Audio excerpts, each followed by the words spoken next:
السلام علیکم، اب تک کی اہم خبروں کے ساتھ میں ہوں درخشن بطول۔ نظر ڈالتے ہیں اب تک کی ہیڈ لائنز پر۔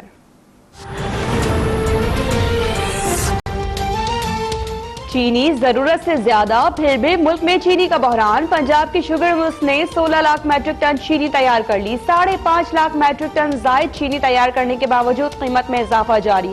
کرشنگ سیزن میں 100 کلو گرام بوری کی قیمت میں 1500 روپے کا اضافہ ریکارڈ۔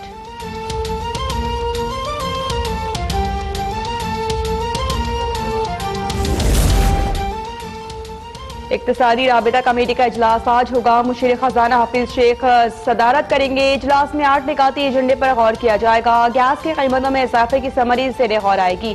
گیس کی قیمتوں میں 10 سے 15% اضافے کا امکان۔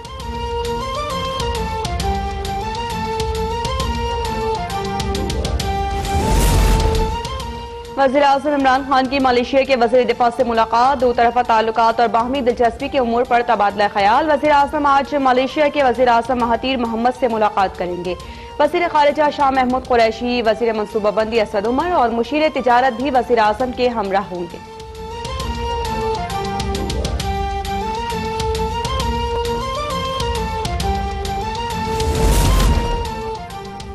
پارلیمنٹیرینز اپنی تنخواہوں میں گزارا کرنا سیکھیں۔ سراج الحق کا سینٹ میں اظہار خیال، کہا کہ وزیر اعظم کا 2 لاکھ میں گزارا نہیں ہو سکتا تو 7-8 افراد کے مزدور خاندان کا 16-17 ہزار میں کیسے ہو سکتا ہے۔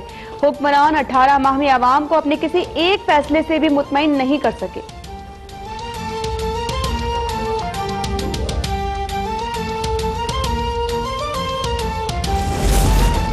ٹیکسٹائل پر بہت خرچ کر لیا، اب سیاحت پر خرچ کریں۔ وزیر اعلیٰ بلوچستان جام کمال کا مشورہ، کہا کہ بلوچستان میں 200 سائٹس پر سیاحت کے فروغ کے لیے کام شروع کیا ہے۔ سیاحت کے فروغ کے لیے ملکی اور غیر ملکی طلبہ کو ساتھ لے کر چلنا ہوگا۔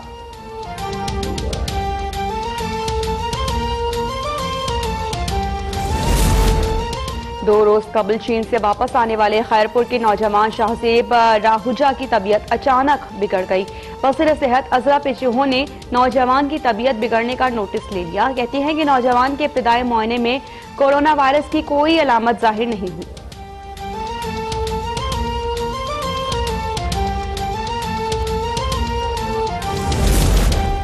پاکستان سمیت دنیا بھر میں 5 فروری کو یوم یکجہتی کشمیر منانے کی تیاریاں زور و شور سے جاری۔ مختلف شہروں میں مقبوضہ کشمیر پر بھارتی قبضے اور مظالم کے خلاف احتجاجی مظاہرے اور ریلیاں۔ مظاہرین کا اقوام عالم سے بھارت کے خلاف کارروائی کا مطالبہ۔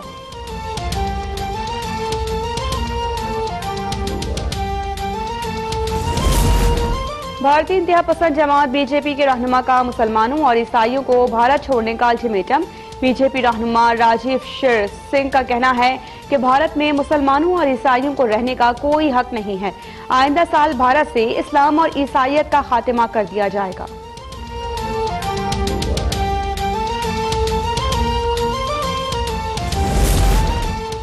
افغانستان میں امن اور مفاہمت کے سمجھوتے پر کام کر رہے ہیں۔ طالبان سے امن سمجھوتا جلد ہو جائے گا۔ امریکی وزیر خارجہ مائک پومپیو کا دعویٰ۔ امریکہ کے خصوصی ایلچی سلمی خلیلزاد کا کہنا ہے کہ افغان عسکریت پسندوں سے امن مذاکرات جاری ہیں۔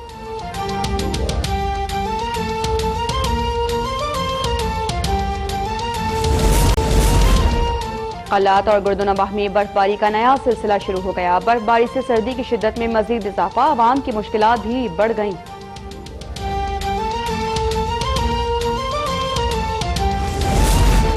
پشاور میں سردی کی شدت بڑھتے ہی غریب اور سفید پوش شہریوں نے لنڈا بازار کا رخ کر لیا۔ کہتے ہیں کہ سردیوں میں لنڈا بازار نے سفید پوشی کا بھرم رکھا ہوا ہے۔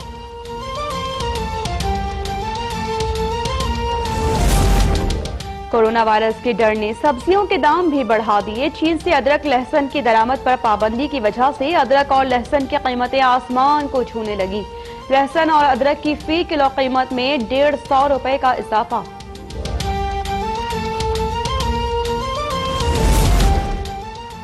جھنگی تحصیل شاہ جیونا میں مچھیروں نے دریائے جہلم سے 1.5 من وزنی مچھلی پکڑ لی۔ مچھلی کو دیکھنے کے لیے شہریوں کا رش لگ گیا۔ مچھیروں کے مطابق مچھلی کی قیمت 2 لاکھ روپے ہے۔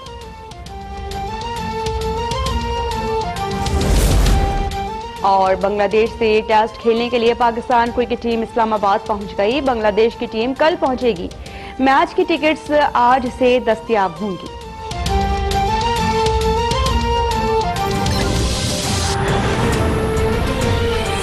کرتے ہیں اور سب سے پہلے آپ کو بتائیں کہ chairman NAB justice retired Javed Iqbal نے کہا ہے کہ ملک سے کرپشن کے خاتمے کو قومی فریضہ سمجھتے ہیں۔ نیب کے اقدامات سے کرپشن میں نمایاں کمی ہوئی۔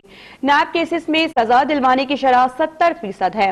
اسلام آباد سے دیکھیے آفتاب چودھری کی report. Chairman NAB justice retired Javed Iqbal کی زیر صدارت نیب ہیڈ کوارٹرز میں اجلاس ہوا۔ اجلاس میں نیب کی مجموعی کارکردگی کا جائزہ لیا گیا۔ اس موقع پر چیئرمین نیب نے کہا کہ نیب نے انسداد بدعنوانی کی جامع حکمت عملی وضع کی ہے اور نیب کی موجودہ انتظامیہ کی جانب سے کیے گئے اقدامات سے متعلق زندگی کے تمام طبقوں نے مثبت رد عمل کا اظہار کیا ہے۔ جسٹس ریٹائرڈ جاوید اقبال نے کہا کہ نیب کے مقدمات میں سزا کی شرح 70% ہے، جو وائٹ کالر کرائم کی انویسٹیگیشن میں کسی بھی ادارے کی شاندار کارکردگی ہے۔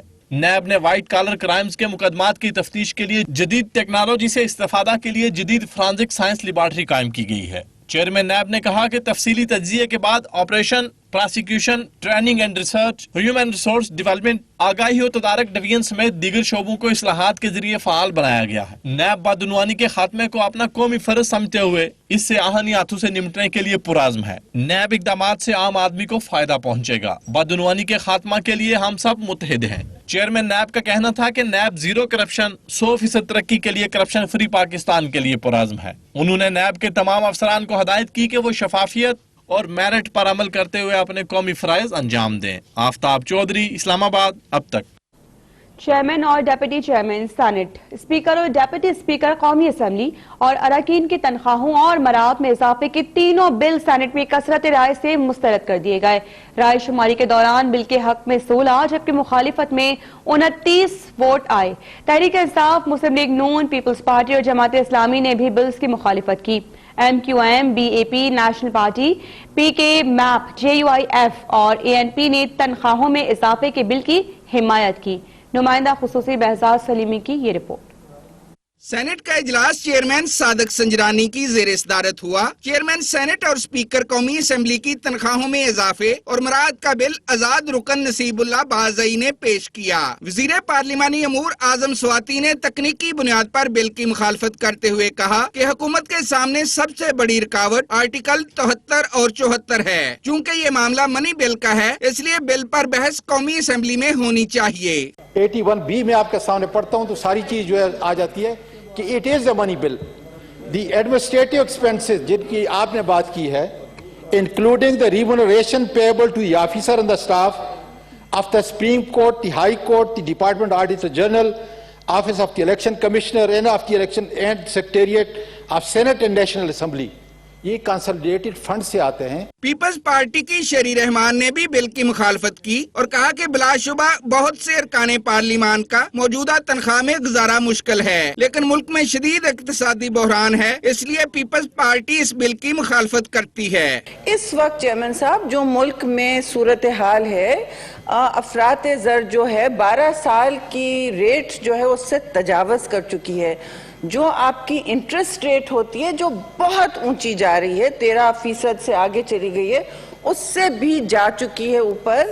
ملک میں ایک ریسیشن ہے، اکانومی کنٹریکٹ ہو رہی ہے، لیکن جو اس وقت انفلیشنری پریشر عوام پہ ہے وہ مجھے نہیں پتا ہماری تاریخ میں کبھی اس طرح ہوا ہو۔ اپوزیشن لیڈر راجہ ظفر الحق نے کہا کہ وہ مسلم لیگ نون کی جانب سے اس بل کی مخالفت کرتے ہیں۔ مسلم لیگ نون کے سینیٹر مشاہد اللہ خان نے بھی راجہ ظفر الحق کے موقف کی تائید کی۔ جماعت اسلامی نے بھی تینوں بلز کی مخالفت کی، جبکہ M Q M, B A P, National Party, P K MAP, J U آئی فے اور اے این پی نے تنخواہوں میں اضافہ کے بل کی حمایت کی۔ چیئرمین سینٹ اور اسپیکر قومی اسمبلی کی تنخواہوں میں اضافے کے بل پر رائے شماری کی گئی تو اس کے حق میں صرف 16 جبکہ مخالفت میں 29 ووٹ آئے۔ چیئرمین سینٹ اور ڈپٹی اسپیکر قومی اسمبلی کے علاوہ اراکین پارلیمنٹ کی تنخواہوں اور مراعات کے 2 بل بھی کثرت رائے سے مسترد کر دیے گئے۔ بعد میں ایوان کا اجلاس منگل کی سپہر 3 بجے تک ملتوی کر دیا گیا۔ بہزاد سلیمی، اسلام آباد، اب تک۔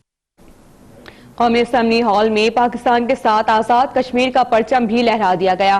ایوان میں کشمیر پر بحث ہوئی۔ چیئرمین کشمیر کمیٹی فخر امام نے بحث کا آغاز کیا۔ کہا مقبوضہ وادی میں پیلٹ گنز کے استعمال سے ہزاروں لوگ بینائی سے محروم ہوئے۔ مسئلہ کشمیر پر پاکستان اپنے موقف سے 1 انچ بھی پیچھے نہیں ہٹے گا۔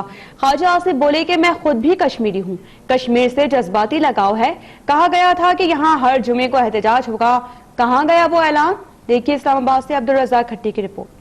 قومی اسمبلی کا اجلاس اسپیکر اسد کیست کی زیر صدارت شروع ہوا تو 2 روز کے لیے مسئلہ کشمیر پر بحث کے لیے ایجنڈا معطل کر دیا گیا۔ بحث کا آغاز کرتے ہوئے چیئرمین کشمیر کمیٹی سید فخر امام نے کہا کہ کشمیر تقسیم بر صغیر کا نامکمل ایجنڈا ہے۔ امریکہ سمیت جن ممالک پر ہم نے انحصار کیا وہ وقت آنے پر ساتھ چھوڑ گئے۔ چین نے ہمیشہ کی طرح ہمارا ساتھ دیا، اور اس لیے جب ہمیں یونائٹڈ نیشن سیکورٹی کاؤنسل جانا پڑا تو چائنا جو ان میں 5 پرماننٹ ممبرز کا مین حصہ ہے، اور آج پاکستان اور چائنا کے جو تعلقات ہیں شاید ہی کسی ملک کے درمیان ہو، میں کم از کم as a citizen of Pakistan, as a person representing my own areas of Pakistan, اور میرے بھی جو اپنے یہاں ساتھی بیٹھے ہیں، یقیناً اگر ہمارا کسی جگہ پہ یونٹی ہے پاکستان میں، میرے اسیسمنٹ کے مطابق number 1 Kashmir, number 2 friendship with China. Muslim League Noon کے پارلیمانی لیڈر خواجہ آصف کا کہنا تھا کہ ہماری سفارتکاری بری طرح ناکام ہوئی۔ یہ معاملہ اب مسڈ کال سے نہیں، عملی اقدامات سے حل ہوگا۔ اچھی بات ہے کہ یہاں پہ یہ میرا بھائی ریزولوشن لے کے آ گیا، ہم سے انگوٹھے لگوا لو ریزولوشن کے اوپر، اور خدا کے لیے کچھ کرو تو صحیح۔ سابق وزیر اعظم راجہ پرویز اشرف بولے ہمیں جنگ نہیں البتہ کشمیر کے لیے سفارتی ایمرجنسی نافذ کرنا ہوگی۔ امور کشمیر کے وزیر گنڈا پور نے کہا کہ جذبہ اور تلوار کی جنگ میں جیت جذبے کی ہوتی ہے۔ علی امین گنڈا پور کی مولانا فضل الرحمان پر تنقید کرنے پر ایم ایم اے کے ارکان اپنی نشستوں پر سراپا احتجاج ہوئے تو ڈپٹی اسپیکر نے فلور عبدالاکبر چترالی کو دے دیا۔ انہوں نے کہا کہ مسئلہ کشمیر کا حل صرف جہاد ہے۔ بلوچستان عوامی پارٹی کے خالد مکسی، لیگی رکن عابد رضا کوٹلا نے بھی جہاد کے اعلان کا مطالبہ کر دیا۔ وزیر مملکت پارلیمانی امور علی محمد خان بولے غزوہ ہند کا اعلان ہو چکا، یقین ہے سری نگر کی جامع مسجد میں نماز جمعہ ادا اور سبز ہلالی پرچم لہراؤں گا۔ جب وقت آئے گا انشاءاللہ صرف 6-7 لاکھ نہیں، 22 کروڑ فوج ہے پاکستان کی، اور انشاءاللہ العزیز ایسی اسٹریٹجی بنائیں گے، دشمن کو اندر سے کھوکھلا کریں گے، اور انشاءاللہ ان کے ساتھ وہ کام کریں گے جو غزوہ خیبر میں حیدر کرار نے کیا تھا، وہ کام کریں گے جو معاذ اور معوذ نے غزوہ بدر میں کیا تھا، اور وہ کام کریں گے جو کرنل شیر خان نے ہندوستانیوں کے ساتھ انشاءاللہ کیا تھا۔ ڈپٹی اسپیکر قاسم سوری نے کہا کہ پاکستان ایٹمی ملک ہے، کبھی اسرائیل کو تسلیم نہیں کرے گا۔ یوم یکجہتی کشمیر کے حوالے سے ایوان زیری میں قومی اور کشمیر کے پرچم بھی لہرائے گئے۔